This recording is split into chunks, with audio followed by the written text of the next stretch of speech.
Саламатсыңар балдар. Бүгүнкү сабакта биз үй бүлөлүк балуулуктар жана жыныстардын өз ара мамилелери тууралуу сүйлөшөбүз.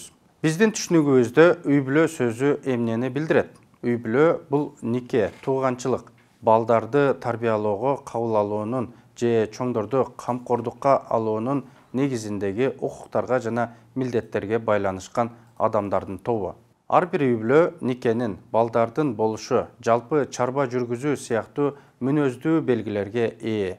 Өспүрүмдөр жыныстардын өз ара мамилелери, өз укуктары жана бул маселелердеги милдеттери үчүн өзүнүн жоопкерчилигин түшүнүүсү абдан маанилүү. Мисалы, мыйзамда белгиленген куракка жеткенге чейин жаштардын ортосунда кыйылган нике эрте деп эсептелет. Эрте никелешүүлөр баарынан дагы кыз ала качууга байланышкан. Жыныстык жактан кол тийбестик сыяктуу түшүнүк бар.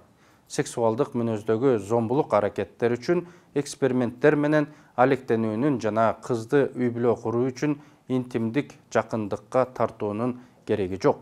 Эгерде сиз же сиздин жакындарыңыздын ичинен кимдир бирөө жардамга муктаж болсо, балдар үчүн ишеним телефону борбору бар.